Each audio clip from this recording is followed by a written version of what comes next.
Welcome back to Hello Nigeria, and thank you so much for joining us. We're counting down to the end of the second week in January, and we hope that you're starting to work towards your goals, your visions, and your dreams for 2019. Now, one set of people, or a group of people that are not sleeping, definitely not sleeping, are Africa's wealthiest people, our billionaires. Now, Forbes released the list of Africa's richest on the continent. It's a really long list, but this year we had top 20 as opposed to last year where we had top 23. Now, this year's list, the yearly list is usually aimed at revealing the richest on the continent and basically people who reside in Africa or have their primary businesses in Africa. And the 2019 list was collated using the net worth and the stock exchange value and basically the stock exchange on the close of business on the 4th of January. So that is not a determining factor of how they will fare during the year. That is just what happened. That's just basically for that day. And we know that sometimes during weeks or months after the result is released, the billionaires on the list could become either richer or poorer. It is dependent on the choices that they make or what the economy says. But basically, Esther, how excited were you when you heard about the list and the fact that there were 4 Nigerians on the list, 3 men, 1 woman, and of the 3 men, there was 1 who returned to the list for the first time since 2015. Oh, yes. First of all, I was very impressed with Dangote, even though, yes, I felt, I don't blame him. I wanted to say I felt disappointed, but I don't blame him. One, Dangote came out as the most richest at $10.3 billion, followed by Mike Adenuga at $9.2 billion. But I would say that I was impressed with Mike because Mike was the 3rd last year.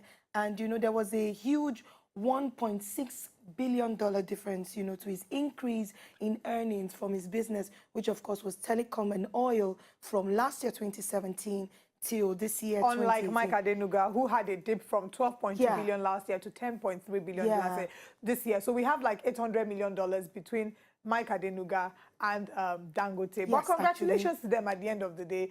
As much as it might not be the result, the desired result that Dangote wants, we're still seeing that he's done a great job as well. I mean, he's come out tops for 8 consecutive years. He's topped the list of Africa's wealthiest businessmen, or Africa's wealthiest on the continent. We'll be looking at the list, and we'll be starting from number 1. We have Aliko Dangote with $10.3 billion, and we also have closely followed by Mike Adenuga, $9.2 billion. Number 3 on the list is Nikki Oppenheimer, $7.3 billion.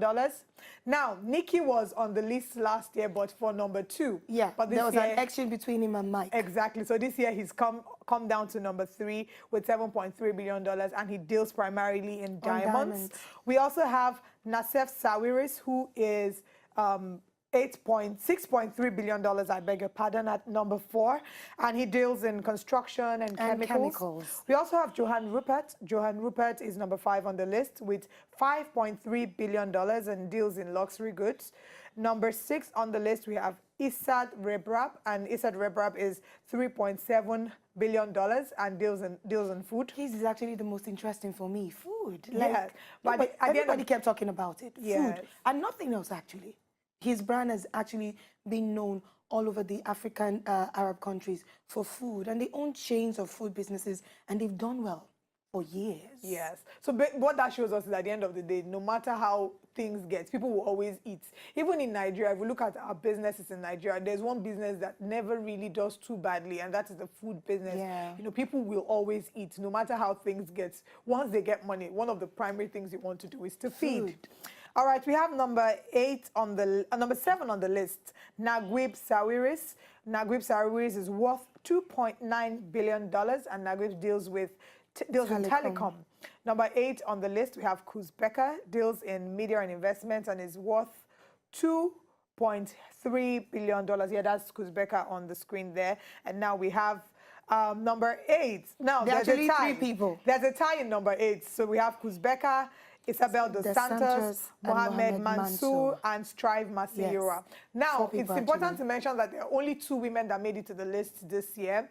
And Isabel dos Santos is, of course, one of the 2 women. And she's also the daughter of the former president of Angola, Dos Santos. I forgot his name, Eduardo dos Santos. Yes, you're correct. Yes, exactly. So she's a former president's daughter, and she deals basically in investments as well. She's earning, or she's worth $2.3 billion, as well as Mohammed Mansour and Kuzbeka and Strive Masira. Now, Strive made it to the list last year for the first time. So Zimbabwe saw him on the list for the first time last year, and of course, he's come back again this year, and he's done really well for himself in the past year. He's one of the people whose earnings did not dip in the past year. We also have Patrice Bosepe, who is into mining, $2.3 billion as well. So these are the people that rank on number 8. For top 8, actually. Exactly. So they're all in the number 8 rank together. So from there, we jump over to number 13. And we have Aziz Akanush. Aziz Akanush is worth $2.1 billion and deals in petroleum as well as is diversified. Yeah. And I particularly like this one. I find him very interesting. Muhammad Duji, he earns his $1.9 billion. And why I find him interesting is because he's the youngest on the list. He was also the youngest on the list last year. So as at the time he was the youngest on the list last year, he was 42. And this year he's 43, still maintaining the youngest on the list. Some of us really need to up our game and go and really kick some people out of office. I think the most interesting thing for Muhammad, for me, is the term used. Diversified, yeah. Meaning he's an investor in all, sectors, and he's doing a lot. Now, he's not just one place. Yes, we've always known for Dangote being the richest of them all. We've known 3 things for Dangote. It's always been sugar, cement, and flour. That's what it's always been. The same thing for Mike Adenuga. It's always been telecom and oil. Exactly. So there's nothing else added. These are, even though we know these people have other things they do, but these are the 3 major things known to actually give them, profit. So basically, there are a lot of people. There's still more people who are, are diversified as well on the list, on this top 20 list. So maybe we'll move to the next person, Othman Benjelloun. I hope I got that correctly. Yes. $1.7 million. Now, I find him interesting as well because he's the oldest person on the list, and he's 86 years old. He wasn't the oldest person on the list last year. We had someone from, if I'm correct, Egypt. I'm not quite sure, but I think it's Egypt. Right, followed right after that, we have Abdul Samad Rabiu. He deals in cement and sugar. He's number 16 on the list, and he's worth $1.6 billion. And he's Nigerian, by the way. Exactly, and this is so interesting right now because he was on the list before and he wasn't there again. So for the first time since 2015, he's resurfacing on the list. So kudos to him and congratulations to him on the work that he's doing with his cement and sugar. And we have number 17 on the list, Yasin Mansour. Yasin Mansour is also diversified as well and is worth $1.5 billion. Number 18 on the list, we have Youssef Mansour, $1.2 billion and diversified as well. Now, number 19 on the list, Girl Power, All Hail Nigeria. We have Folorunsho Alakija, $1.1 billion. And of course, we know that she deals in oil. This is definitely our hero and our champion. But actually, compared to her ranking actually in 2016 and 2017, truthfully, Folorunsho Alakija has actually dropped. Because she was occupying the 16th position in 2016, and then 2018 she got to the 19th position. But basically, I would want to look at the factors that made this happen. Dangote, for example, was earning $25.2 billion in 2015. So there are a lot of things that have happened. Economic effects, recession. We're seeing weaker currencies.